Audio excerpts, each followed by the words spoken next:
తెలంగాణ ప్రజలకు నమస్కారం. ఈరోజు తెలంగాణ ముఖ్యమంత్రి రేవంత్ రెడ్డి పరిస్థితి ఎట్లుందనంటే, ఆయన తల మీద రూపాయి పెట్టి పావలా కొనమన్న ఎవరు కొనలేని పరిస్థితిలో ఈరోజు ఏర్పడ్డది.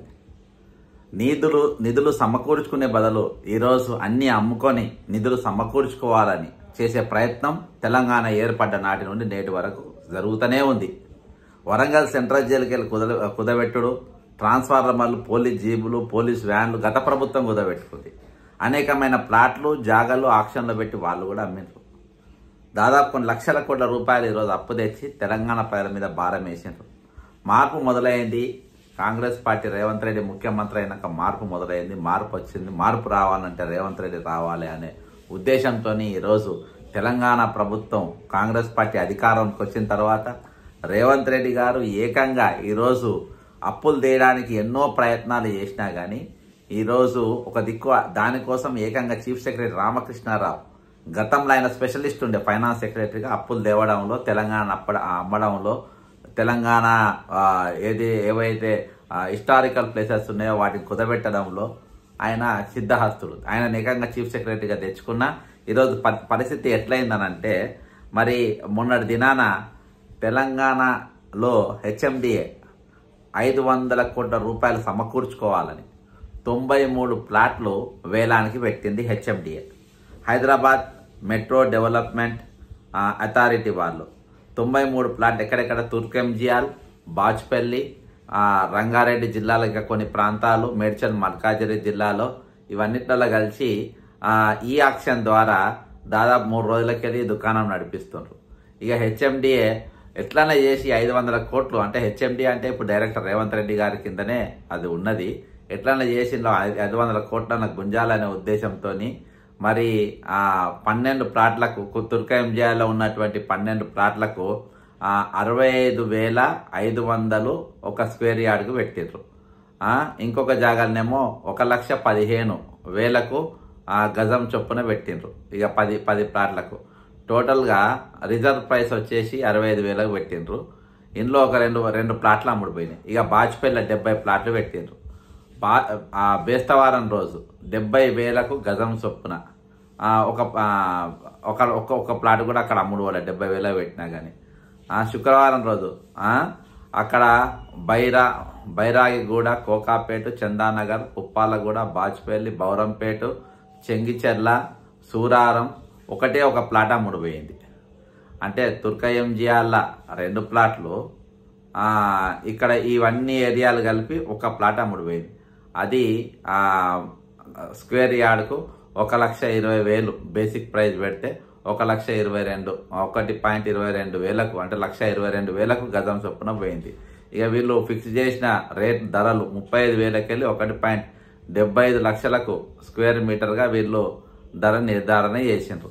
ఎట్లనే చేసి దీంతో ఒక 500 కోట్ల రూపాయలు సమకూర్చుకొని ఇక ఏవో ఖర్చులకు, అంటే వాళ్ళకు అంటే జనంకే చేయాలి, స్కూళ్ళు, కాలేజీలు ఏమైనా డెవలప్ చేయాలి, ప్రజలకు ప్రయోజనకరమైన కార్యక్రమాలు చేయాలనే ఆలోచన ఆ మట్టి బుర్రలో, ఆ చెత్త బుర్రలో, ఆ గార్బేజ్ బుర్రలో ఉండదు. అక్కడ ఏమైనా జనాన్ని ఏ విధంగా పీడించుక తినాలి, ఏ విధంగా వీళ్ళని రాచి రంపాన పెట్టాలి అనేది వాళ్ళు చేస్తారు. ఇక ఆయన దగ్గర కార్పొరేటర్ నా మిత్రులే అయినా కానీ వీళ్ళు ఓవర్ ఎగ్జైట్మెంట్తోని మా రేవంత్ రెడ్డి గారు పొద్దుమాపు ఎంతనో కష్టపడుతుండ్రు. రాత్రిపూట సెక్రటరియట్లు ఏం చేస్తారు, దొంగ పనులు చేస్తారు. వీళ్ళేమో మావాడు చాలా బాగా పనిచేస్తుండు అని చెప్పుకుంటూ పోతే పెట్టుకుంటే అలా పొల్లు తిడుతున్నారు. పొల్లు తిట్టే పరిస్థితి.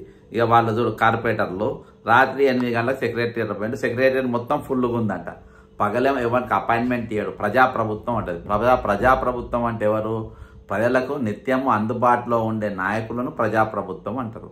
ఈరోజు ఇదే కాంగ్రెస్ పార్టీ 2004 ముఖ్యమంత్రి వైఎస్ రాజశేఖర్ రెడ్డి గారైనా, లేకుంటే ఆ తర్వాత కిరణ్ కుమార్ రెడ్డి గారు, వీళ్ళిద్దరు కూడా ఇదే ప్రజాభవన్లో ప్రజలను పొద్దుగాల 7 గంటల రాజశేఖర రెడ్డి గారు జర ఎక్కువ మందిని కలుస్తుండే, కిరణ్ కుమార్ రెడ్డి గారు నేను తక్కువ మందిని కలుస్తుండే. కానీ ఇద్దరు కూడా ఏదో సందర్భంలో అవైలబుల్ ఉండేది. కానీ ఎక్కువ మాత్రం రాజశేఖర రెడ్డి గారు మాత్రం ఖచ్చితంగా మిస్ కాకుండా ఉదయం 7:30కి వెళ్ళి 7:30, 8 గంటలకి వెళ్ళి మొదలై 9 గంటల వరకు కామన్ పబ్లిక్ మొదలుపెట్టి కొంచెము కార్యకర్తల దాకా అందరినీ కలిసేది, అందరితో మాట్లాడేది. దాన్ని ప్రజాప్రభుత్వం అంటారు.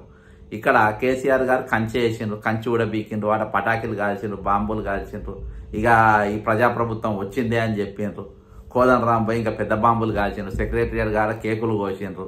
ఇవి అయిన తర్వాత ఒక్కరోజు పోయిండు ముఖ్యమంత్రి, ప్రజల నుండి ఒకటి ఏదో లెటర్ తీసుకున్నాడు. దాని తర్వాత కామన్ ఏది ఐఏఎస్ ఆఫీసర్ని పెట్టిండ్రు. ఇక ఇక్కడ ఇప్పుడు పోతే చెప్పరాసిన ఉన్న పరిస్థితి ఉన్నది. ఇది ప్రజాప్రభుత్వం. ఈ కార్పొరేటర్లు ఏం చెప్తుండో ఒకసారి వినండి.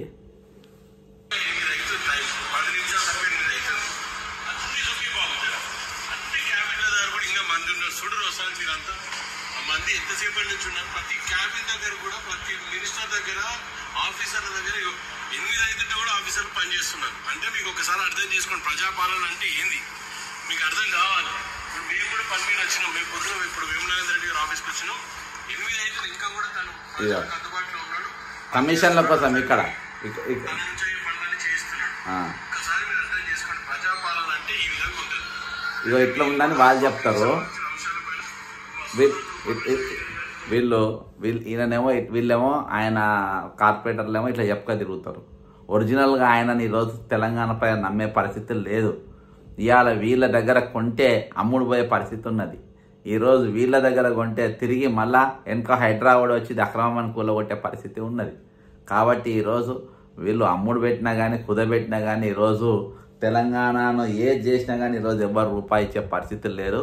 ఎవరు తెలంగాణ యొక్క భూములు ఆక్షన్ పెట్టినా లాస్ట్ రేవంత్ రెడ్డినే ఆక్షన్ పెట్టి రేవంత్ రెడ్డిని తల మీద రూపాయి వస్తే మీకు భారాన లాభం వస్తుంది నన్ను కొనుక్కుంటే అని చెప్పి పావులకు అమ్మమన్నా కానీ ఎవరు కొనలేని పరిస్థితులు ఉన్నది.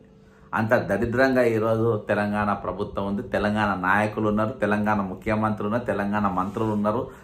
మునుపు ఎన్నర్ లేని విధంగా కాంగ్రెస్ పార్టీ ఒక అప్రతిష్ట పాలనేది మోపైంది. ఈరోజు మామూలు కాదు, అసలు జనాలు మామూలుగా తిడతలేరు. ఇక నేను ఇందాక చూపించిన తిట్టాల మీరు కింద ఇలా వైరల్ అవుతుంది, ఇన్స్టాగ్రామ్లో ఉన్న ఇలా చాలా దారుణంగా ఈరోజు తిడుతున్నటువంటి పరిస్థితి ఈరోజు ఏర్పడ్డది. కాబట్టి తెలంగాణను నిధులు సమకూర్చుకోవడానికి, అంటే నిధులు సమకూర్చడానికి దోచుకోవడానికి ఎన్ని ఎత్తులు వేసినా, ఎన్ని మార్గాలు వేసినా ఈరోజు అన్నీ కూడా పటాపంచలైపోయి చిత్తుగా ఈరోజు ఆ దరిద్రపు ఆలోచనలకి వచ్చే ప్రతి ఒక్కటి ఇది పోదు. నేను నిధులు సమకూర్చోవడానికి అనేకమైన మార్గాలు నేను చెప్పిన, వాటి మీద చిత్తశుద్ధి లేదు. అందులోకి వచ్చే అందులో వీళ్ళే ఎంటర్ అయిపోయి డబ్బులు దోసుకుంటారు పరిస్థితి.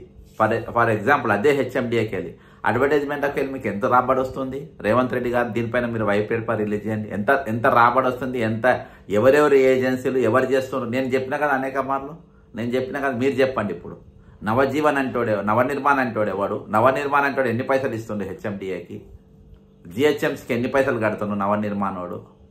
ఎన్ని బోర్డులు పెట్టిండు? డిజిటల్ బోర్డులు ఎన్ని పెట్టిండు?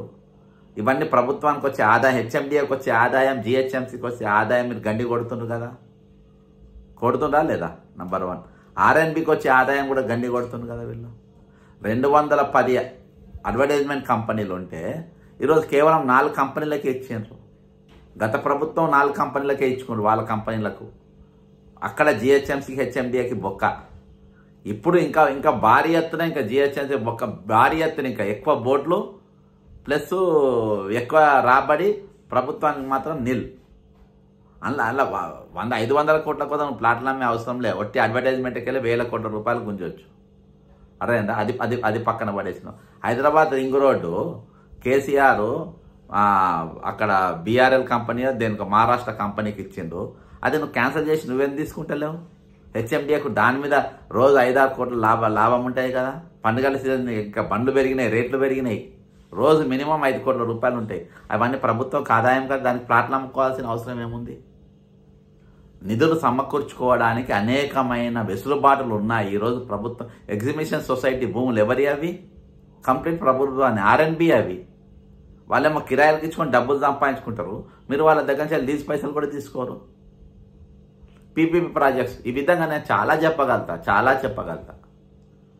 ఐమాక్స్ కానీ, దస్బల్లా హోటల్ కానీ, ఇది మన జలవిహార్ కానీ, ఇవన్నీ ప్రభుత్వ పీపీపీ ప్రాజెక్ట్స్ కిరాయిలు కట్టిస్తుండ వాళ్ళతోని.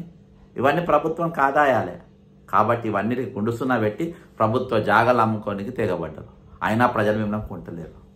ఇవే కాదు, హై రైజ్ టవర్స్ కొంటే ప్రమాదకరమైన చాలా ఉన్నాయి. కొనే ముందు చాలా చాలా చాలా ఆలోచించాలి జనం, చాలా ఆలోచించాలి. ఇక్కడ అపార్ట్మెంట్ కొంటున్నా, ఇల్లు కొంటున్నా, జాగా కొంటున్నా, 1కి 10 సార్లు మీరు ఆలోచన చేయాలి.